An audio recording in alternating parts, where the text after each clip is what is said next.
যে রাখে আল্লাহ মারেকে ক্ষমতা আল্লাহর তরফ থেকে আল্লাহ এটা উঠাই নেয়।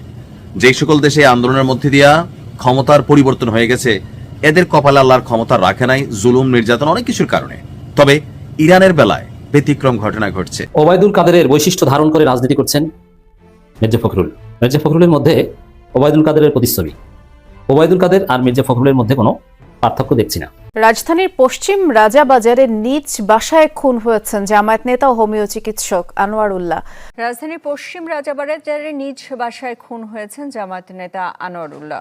রাজধানীর রায়ের বাজারে ওয়ার্ড জামায়াত নেতা, অবসরপ্রাপ্ত শিক্ষক এবং হোমিও চিকিৎসক আনোয়ার উল্লাহকে শ্বাসরোধে হত্যা করেছে দুর্বৃত্তরা। এই ঢাকা 12 আসনে গত কয়েকদিনে এই পর্যন্ত 3টা খুন হলো এবং 3টা রাজনৈতিক খুন হলো। পীর প্রভাবশালী নেতা মির্জা আব্বাসকে এবার সরাসরি সাবধান করলেন শহীদ ওসমান হাদির সহযোদ্ধা ঢাকা 8 আসনের প্রার্থী নাসির উদ্দিন পাটোয়ারি। তিনি বলেছেন, সময় থাকতেই যেন তিনি ভালো হয়ে যান। ওসমান হাদি ভাই বিচার আপনারা কবে করবেন, কিভাবে করবেন, সুস্পষ্ট রোড ম্যাপ জাতির সামনে হলো প্রকাশ করুন। ঢাকা বিভাগে এই প্রথমবারের মতো বিএনপিকে পেছনে ফেলে জনপ্রিয়তার শীর্ষে উঠে এসেছে বাংলাদেশ জামায়াতে ইসলামী। বাজারে নেমেছি বন্ধুরে, দাড়ি পাল্লা ছাড়া কিছু নাই। ঠাকুর সাহেব এই স্টুপিড টক শোতে গিয়া ইসলামকে কটাক্ষ করা, নারীদের পর্দা নিয়ে কথা বলা, ওকে এগুলো বলার, তারপরে সে যেভাবে নেকাব পরা মেয়েদেরকে ইনসাল্ট করলো এবং ইহুদি মেয়েদের নাকি পর্দা কইরা নেকাব পইরা নাকি কি যৌন কর্মী হিসেবে কাজ করতো আগে। তো ইহুদি হোক আর মুসলিম হোক, it's not your business to say that shit to people, idiot. প্রিয় দর্শক, বর্তমান সময়ে বাংলাদেশের রাজনৈতিক প্রেক্ষাপট বা পরিস্থিতির উপর বিশ্লেষণ করে আপনাদের সামনে অতি গুরুত্বপূর্ণ কিছু ভিডিও ফুটেজ নিয়ে হাজির হয়েছি। এমনকি দর্শক, আমি আশা করছি ভিডিও শুরুটা দেখেই বুঝতে পেরেছেন আজকের নিউজটা কতটা গুরুত্বপূর্ণ হতে চলেছে বা কতটা গুরুত্বপূর্ণ হওয়ার সম্ভাবনা আছে। তো প্রিয় দর্শক, যারা নিউজটি অন করেছেন তারা নিউজটি না টেনে সম্পূর্ণ মনোযোগ সহকারে দেখবেন, তাহলেই বুঝতে পারবেন আজকের ভিডিওর মূল রহস্য বা আসল ঘটনাগুলো। তো প্রিয় দর্শক, আমি আর বেশি কথা বাড়াতে চাই না, চলুন দেখে আসি সেই আজকের কাঙ্ক্ষিত ভিডিওগুলো।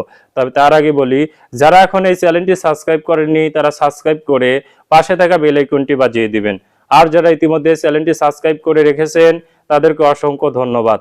তো চলুন দর্শক, আমরা একটা লাইক দিয়ে ধারাবাহিকভাবে ভিডিওর সকল বিস্তারিত আলোচনা দেখে আসি। বিএনপি একটি বড় দল, অস্বীকার যেতে পারবে কেউ? না, অস্বীকার যাওয়ার কোনো উপায় নাই। কিন্তু এই দলের মধ্যে এরা কেন ঢুকলো, এদেরকে কেন নিল, আমার মাথায় কাজ করে না। কি দরকার ছিল? এরা তো বিএনপির বোঝা, বিএনপিকে ডুবাই দিবে। হ্যাঁ ভাই, বিএনপিকে ডুবাই দিবে। কথা বলবো আজকে ভিপি নূরকে নিয়ে, রাশেদ খান, যে জুনাইদ সাকি, এনারা 3 জন বিএনপিতে গেছে।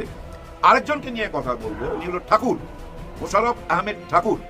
এই প্রোডাক্ট কই থেকে যে আসলো জানি না ভাই, এই মাল কোন গোডাউনের এটাও জানি না, কিন্তু একে পাবেন কোথায় জানেন? 3য় মাত্রায়। এই 10-12 দিন পর পরই 3য় মাত্রায় আসে। গত 1 বছর যাবত দেখতেছি। উনি নাকি আবার শিক্ষক, কিন্তু ওনার উপরে আমি কেন খেপলাম? কারণ কি? কারণ একটাই ভাই, উনি এমন একটা মন্তব্য করছে যেটা আমি সিনেমার মানুষ হয়েও ভাই নিতে পারতেছি না। আপনারা জানেন আমি সিনেমার পর্দায় নায়িকাদের নাচাইতাম, নাচ গান, এগুলো আমার কর্মের একটা অংশ ছিল, তারপর আমি মাইনা নিতে পারতেছি না। এই লোক এমন একটা মন্তব্য করছে, মনে হইতেছে কি জানেন, যদি সামনে পাইতাম না। যাই হোক, আমি ইউটিউবে এগুলো বলতে চাই না। এই লোক 3য় মাত্রায় বলতেছে নেকাব যে পরে মা বোনরা, এই নেকাব নাকি ইহুদি বেশ্যাদের পোশাক। শোনার সাথে সাথে আপনার মেজাজটা কেমন হয়েছে বলেন? মনে হইতেছে না?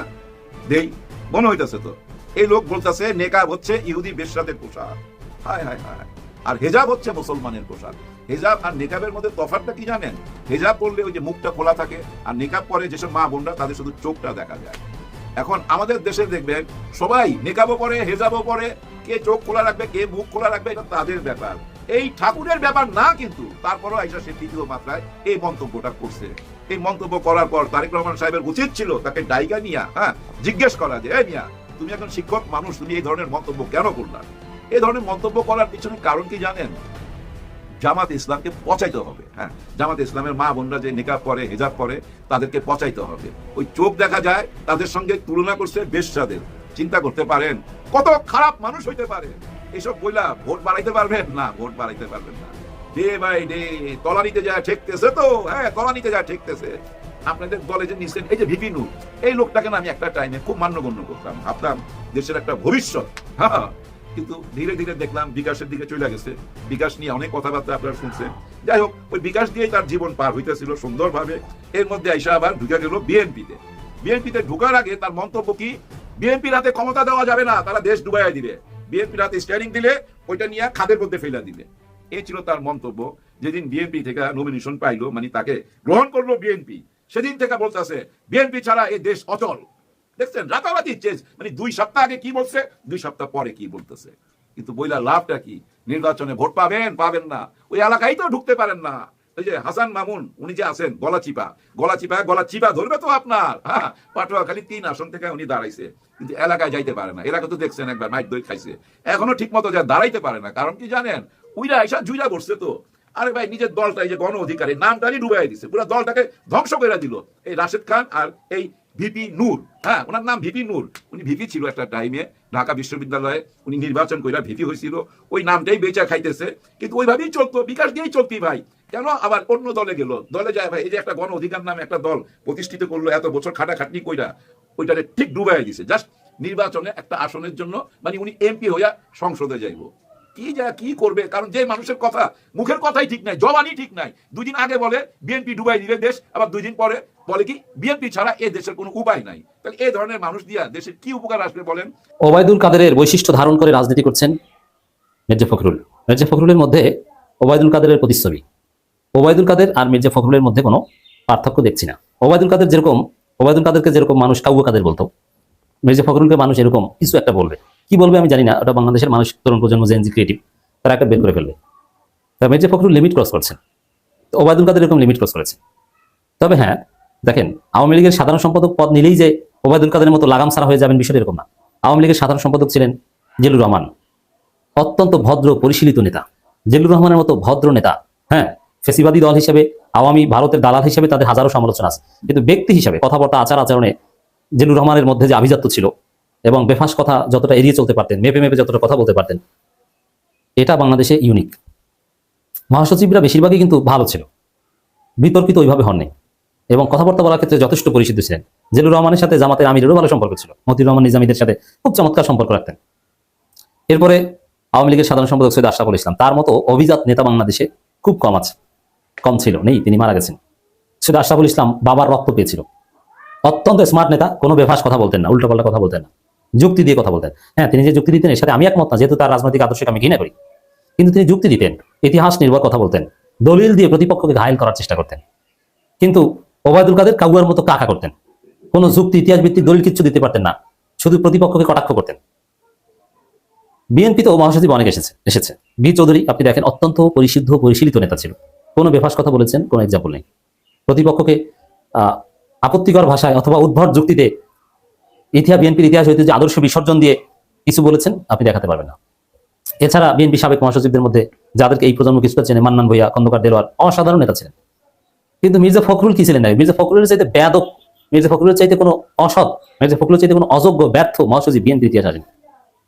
মান্নান ভূঁইয়া বহিষ্কৃত হলো, তার মধ্যে স্মার্টনেস ছিল, কিন্তু মির্জা ফখরুলের মধ্যে সে স্মার্টনেস নাই। এর চাইতে অযোগ্য নেতা আমি আর দেখিনি। 17 বছর যাবত ডাব্বা মেরেছে, কিচ্ছু করতে পারেনি। আকাশচুম্বী জনপ্রিয় দল বিএনপিকে মাটির সাথে মিশিয়ে দিচ্ছে মির্জা ফখরুলরা। কি জনপ্রিয় ছিল বিএনপি, আর এখন 10%, ভোট 10%, চান্দাও 10%। বুঝতে পেরেছেন কি অবস্থা? তো এই জায়গায় মির্জা ফখরুলের কথাবার্তাও এই আওয়ামী মার্কা, বিএনপি মার্কা কথাবার্তা না, এই কারণেই বিএনপি ডুবেছে। সালাউদ্দিন আহমেদ এই দিক থেকে ঠিক আছে। তো মির্জা ফখরুল ওবায়দুল কাদের স্টাইলে কথা বলছেন, সে ওবায়দুল কাদের স্টাইলে মির্জা ফখরুলের একটা স্টেটমেন্ট, 71 আমাদের অস্তিত্ব, এর প্রজন্মকে নিকৃষ্ট বলার দুঃসাহস তারা কিভাবে দেখায়। এর মানে কোথাকার কি মানুষের সিম্পল বাক স্বাধীনতা, রাজনীতিতে যার কোনো গুরুত্ব নাই, কোনো রাজনৈতিক দল যেটা ধারণ করেন না, এই অযাচিত অগুরুত্বপূর্ণ ফালতু টপিক এনে জামাতকে ঘায়েল করার চেষ্টা করেন। এই ফালতু কাজ করতেন ওবায়দুল কাদের, এটা বিএনপির ইতিহাসে কোনো মহাসচিব এই কাজ করতেন না। দেখেন, মুফতি কাজী ইব্রাহিম একজন বক্তা, তিনি অনেক ভারসাম্যহীন উল্টোপাল্টা কথা বলেছেন, বা তিনি আধ্যাত্মিক লেভেলের লোক, অনেক কথাবার্তা বলেন। তিনি জামাতের কোনো নেতা নন, তিনি ব্যক্তিগতভাবে একটা কথা বলেছেন, জামাত যার সাথে মোটেও একমত না। জামাত মুক্তিযোদ্ধাদের জাতির শ্রেষ্ঠ সন্তান মনে করে। কাজী ইব্রাহিম বলেছেন 71 প্রজন্ম নিকৃষ্ট প্রজন্ম, আর জামাত বলে মুক্তিযোদ্ধারা জাতির শ্রেষ্ঠ সন্তান। আমিরে জামাত নিজে শহীদ মুক্তিযোদ্ধা পরিবারের সন্তান। 16 ডিসেম্বর, 26 মার্চ উপলক্ষে জামাতের স্টেটমেন্ট, জামাতের আলোচনা সভা, জামাতের প্রোগ্রাম, সেমিনার, র্যালি, এগুলো দেখেন। মুক্তিযোদ্ধাদের বা 71 প্রজন্মকে জামাত কি বলে? 71 প্রজন্মকে জামাত বলে শ্রেষ্ঠ সন্তান, ইতিহাসের শ্রেষ্ঠ প্রজন্ম। এটা জামাতের আকিদা 71 নিয়ে। আপনি আমিরে জামাত থেকে শুরু করে সবার বক্তব্য শোনেন, এটা শুধু এই ডাক্তার শফিকুর রহমান মুক্তিযোদ্ধা পরিবারে তা না, সব আমিরে জামাত। আসসালামু আলাইকুম। আলহামদুলিল্লাহ, যারা খুশি হয়েছেন, যারা মনে করেন যে আরব বিশ্বের একমাত্র বাঘ এই বাঘটাকে আল্লাহ হেফাজত করুক। তারা ভিডিওটা শেয়ার করবেন, হ্যাটার্সটা করার দরকার নাই। আমি দেখতে চাই ইরানের পক্ষে আসলে কারা কারা আছেন। আমিও খুব ভয় পাইছিলাম, তাই না? গেল কয়েকদিন 13-14 দিন ভাই যা দেখছি, ওই যে থাকে না যে রাখে আল্লাহ মারেকে, ক্ষমতা আল্লাহর তরফ থেকে আল্লাহ এটা উঠাই নেয়। যেই সকল দেশে এই আন্দোলনের মধ্যে দিয়া ক্ষমতার পরিবর্তন হয়ে গেছে, এদের কপালে আল্লাহর ক্ষমতা রাখে নাই, জুলুম নির্যাতন অনেক কিছুর কারণে। তবে ইরানের বেলায় ব্যতিক্রম ঘটনা ঘটছে। গতকালকে ইরান মিলিটারির একটা সাইট থেকে আমি একটা ভিডিও দেখছিলাম। আমি ভাবছি যে এআই দিয়ে তৈরি, কিন্তু আজকে এটার বাস্তবতা বুঝে গেলাম। রাস্তাঘাট অনেক, কারণ 31টা প্রদেশের 100-রও বেশি শহরে বিক্ষোভ ছড়াই গেছিল, অনেক মানুষ মারা গেছিল, রাজপথ দখল হয়ে গেছিল। আজকের দিনে কি অবস্থা, ভিন্ন রকম পরিস্থিতি। ইরানে গেল কয়েক সপ্তাহ ধরে চলা এই বিক্ষোভের যে সরকার বিরোধী বিক্ষোভ ছিল, এটার যে উত্তাপ উত্তেজনা অনেকাংশেই এবার নিস্তেজ হয়ে গেছে। গতকালকে বলছিলাম ইরানের প্রেসিডেন্ট মাসুদ পেজেশকিয়ান তিনি অর্থনৈতিক সংস্কারের একটা ঘোষণা দিয়েছেন। তো ইরানের জনগণের মধ্যে যারা অর্থনৈতিক সমস্যার কারণে আন্দোলনে নামছে তারা তো উত্তর পেয়ে গেছে, তারা কিন্তু ঘরে ফিরে যাচ্ছে। এখনো রাজপথে অনেকে রয়ে গেছে। এরা কারা? এরাই তারা যারা ইরানের ক্ষমতার পতন ঘটাতে চায়। এরাই হচ্ছে সেই 45 বছর আগে উচ্ছেদকারী রেজা পেহলভির অনুসারী। এরাই হচ্ছে বিভিন্ন দেশের এজেন্ট হিসাবে কাজ করতেছে, জনগণকে বিভ্রান্ত করতেছিল। সো অর্থনৈতিক সংস্কারের ঘোষণার পর অনেক মানুষ সরে গেছে। মূল শক্তিটা হচ্ছে জনগণ। রাজনৈতিক দলগুলোর তো সরকার শায়েস্তা করতে পারে সব দেশে। রাজনীতি বিরোধী যে শক্তি, সরকার বিরোধী শক্তি, জনগণ না হলে অ্যাকশন সোজা, কিন্তু জনগণ কানেক্ট হইলেই কিন্তু আসলে পতন হয়ে যায়। বাংলাদেশ তো এটাই ছিল, তাই না? বিএনপি, জামাত ইসলাম তাদের এক ধরনের রাজনৈতিক মেরুদণ্ড ভেঙে দিয়েছিল শেখ হাসিনা সরকার। ভয় পাইতো তারা রাজপথে নামতে, কিন্তু যখন জনগণ নামলো তখন কিন্তু অ্যাকশন করলেও বিপদ হয়ে যায়। এখন বর্তমান অবস্থা হচ্ছে এই মুহূর্তে রাজধানী তেহরানে আন্দোলনের উত্তাপ কিছুটা আছে, তবে এছাড়া বিভিন্ন জায়গায় যেই মানে আন্দোলনগুলো ছিল, বিক্ষোভগুলো ছিল, প্রটেস্টগুলো ছিল, দখলদারিত্ব ছিল, সেগুলো আস্তে আস্তে সরকারের নিয়ন্ত্রণে চলে এসেছে। প্রিয় দর্শক, আমি আশা করছি ভিডিওটি সম্পূর্ণ মনোযোগ সহকারে দেখেছেন। সেই সাথে ভিডিও সম্পর্কিত কোনো তথ্য বা মতামত থাকলে কমেন্ট বক্সে জানিয়ে যাবেন। আজকের মতন এখানে শেষ করছি। ফিরে আসছে আগামী দিনে নতুন একটি টপিক নিয়ে। সে পর্যন্ত সবাই ভালো থাকবেন। আল্লাহ হাফেজ।